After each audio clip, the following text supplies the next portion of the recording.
All right, Shalom. First and foremost, I would like to give all praise and glory unto Yahweh, Bahasham, Yahushua, Bahasham, Kakadash. Double honors unto the apostles and the elders of GMS who rule well, teach well, being great examples to his younger brothers. And peace and blessing salutations to the hopeful lake out there pushing his word in truth and in sincerity across the four winds in the name of Yahweh, Bahasham, Yahushua, pushing to get up out of here. Shalom to the hopeful lake, the believers, the listeners whom have came back to the obedience of the scriptures through faith in Yahweh, Bahasham, Yahushua. What I want to get into this morning, all right, is dealing with, the parable of the sower. All right, which is I'm gonna read the one in the book Luke, the 8th chapter, and it says, "And when much people were gathered together and were come to him out of every city, he spake by a parable. A sower went out to sow his seed, and as he sowed, some fell by the wayside, and it was trodden down, and the fowls of the air devoured it. And some fell upon the rock, and as soon as it was sprung up, it withered away because it lacked moisture. And some fell among thorns, and the thorns sprang up with it and choked it. And others fell on good ground and sprang up and bare fruit 100-fold. And when he had said these things, he cried, He that have ears to hear, let him hear. Okay? So he spoke the parable. Now he's going to break it down. Verse 10, and his disciples asked him, saying, What might this parable be? And he said, Unto you it is given to know the mysteries of the kingdom of the Most High, but others in parables, but to others in parables that seeing they might not see, and hearing they might not understand. So the elect, will understand the mysteries of the kingdom. Okay, and what is kingdom? Okay, it's a rulership. All right, and we understand that this Bible is speaking of a rulership for a particular people, and we understand who those particular people are in these times.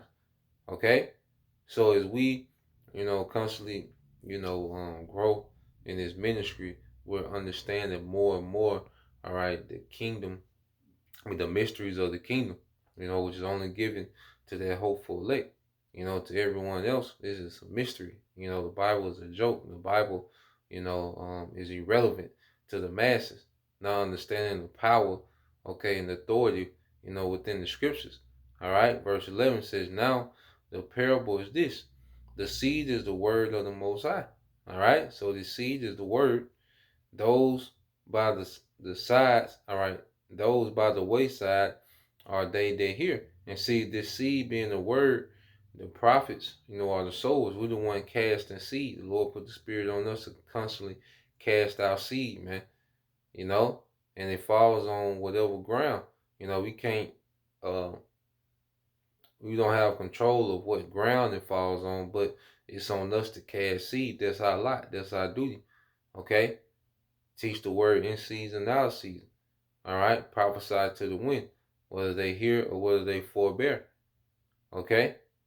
This is Luke 8 and 12 said, Those by the wayside are they that hear, um, then cometh the devil and taketh away the word out of their hearts, lest they should believe and be saved. Yeah, and that's our people that hear this word, okay, but are still blinded, all right, by the guys of this world, Esau, Edom.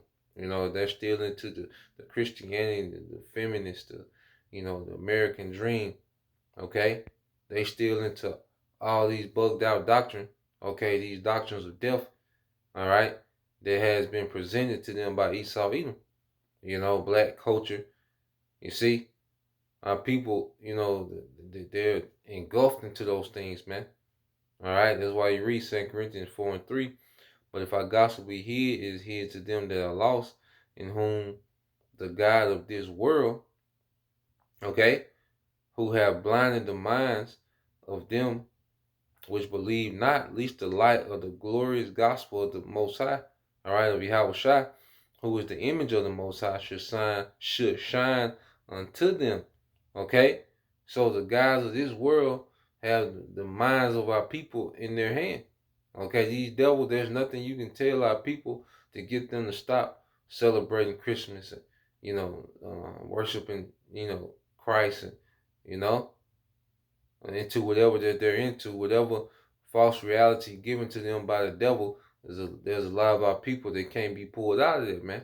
The guys of this world have their minds. Okay? Verse matter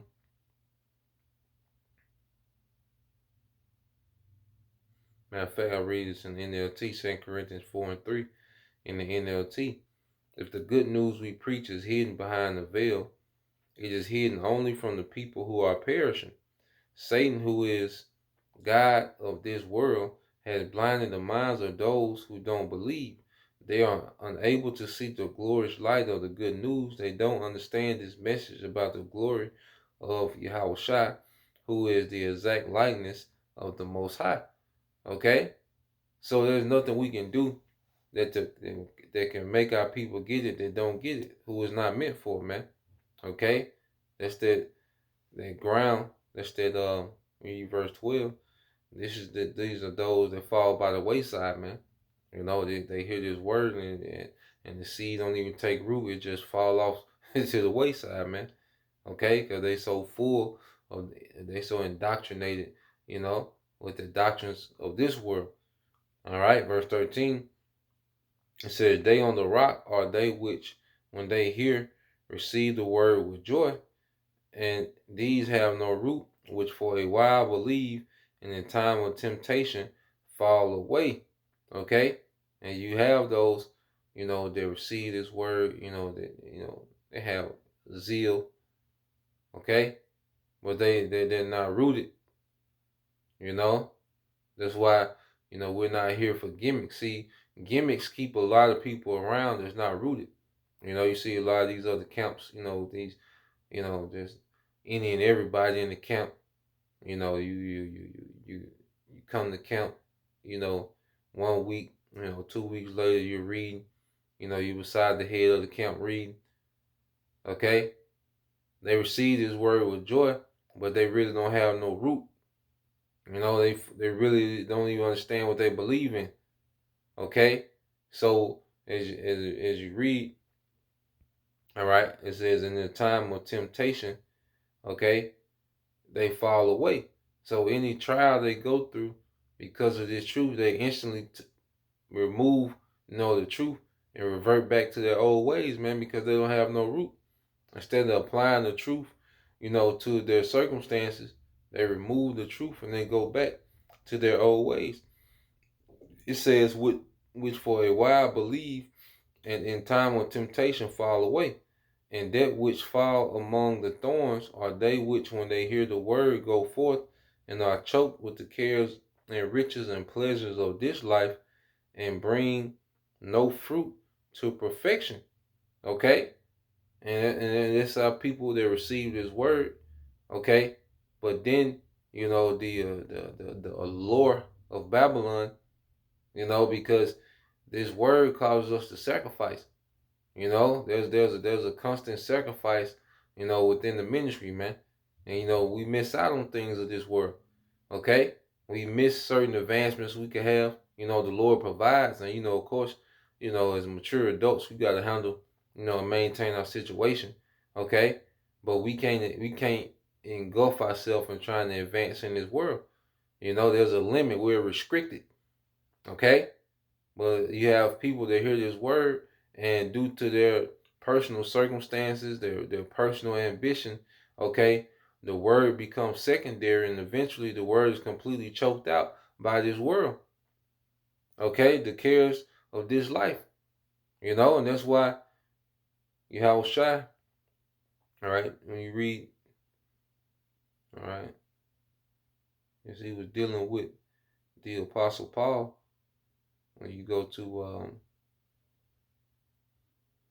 2 Timothy 2 and 3, it says, thou therefore endure hardness as a good soldier of Yahushua HaMashiach.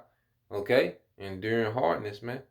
Okay? Because it's gonna be trials. You know, some brothers done lost, you know, family. Some brothers done lost, you know, particular jobs that they've been in, and, you know, had to start over based on what they believe. Okay?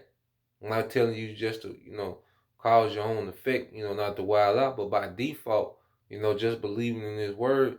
It's gonna be a loss somewhere. It's gonna be some relationships, that suffer. You know, it's gonna be some money opportunities that we just don't have the time to get into. You see, certain things, the Lord throw us something that, every now and then where it's just certain things that we can't do because, all right, we have a lot in this truth, man. Okay, and it says, "No man that warreth entangle himself with the affairs of this life, that he may please him who have chosen him to be a soldier." Let's read that in NLT, 2 Timothy 2 and 4. Soldiers don't get tied up in the affairs of civilians' life, for then they cannot please the officer who enlisted them and who enlisted us, man, Yahweh Shai. So we can't get caught up in the cares and the affairs of this life, man.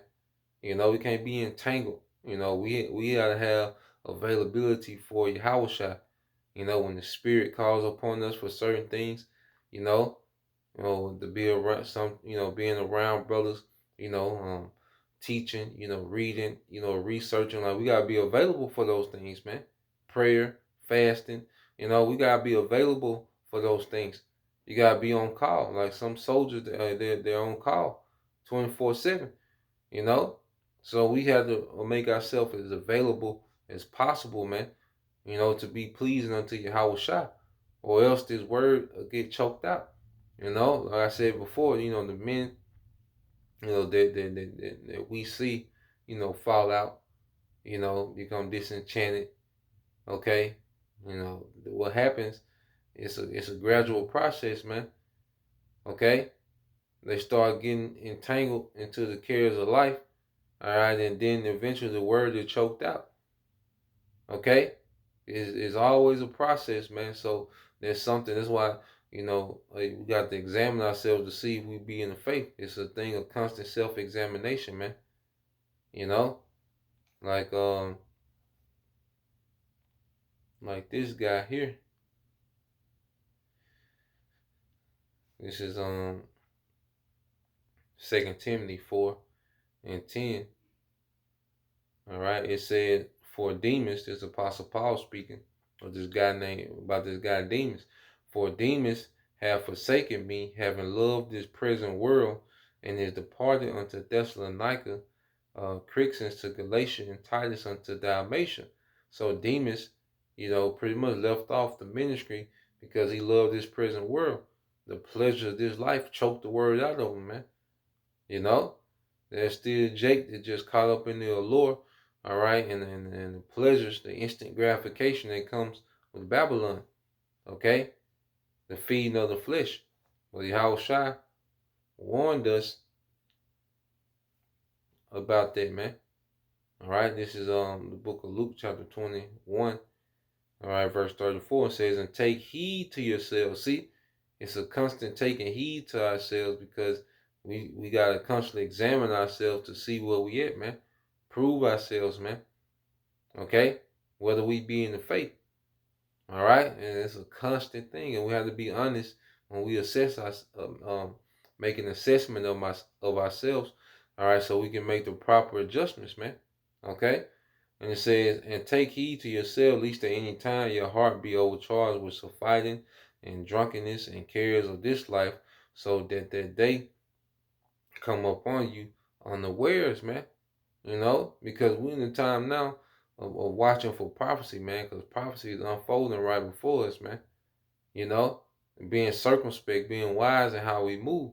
And if we were caught up in the affairs and entangled with all the BS of this life, okay, which we all gonna have, a customized hell, okay? And we can't be overwhelmed, we can't be submerged in it to the point to where, all right, it makes us inefficient in the truth, all right, and not aware of what's going on around us, man. Okay? So, going back to Luke 8, all right, and Lord will, we are those that fell on good ground. This is Luke 8 and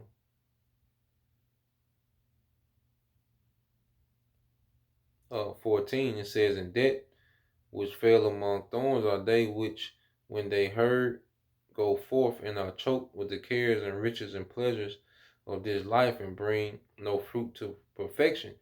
But that on the good ground are they which in a honest and good heart, having heard the word, keep it and bring forth fruit with patience. Okay? And bring forth fruit with patience. And that's those that fell on good ground. This word really, took root. We're rooted in what we believe, and now we're sprouting, you know, and eventually you start to see what twigs and branches and then fruit, you know, and that's the seed that fell on good ground. All right, and this is what you see with those men standing firm in sincerity. All right, and teaching, man. Okay, they begin to bear, all right, good fruit. Okay, because we was born, you know, because each fruit has what its own seed. All right, to create more fruit, you know, and that's the constant flipping of this word, man. This talent. All right, so that's the point. Lord will you, brothers. All right, and you sisters was edified. Once again, we give all praise and glory unto Yahweh, Ba'ashem, Yahushua, Ba'ashem, Kakadash, and double honors unto the apostles and the elders of GMS who rule well, teach well, being great examples to us younger brothers, and peace and blessings, salutations, hopefully, shalom.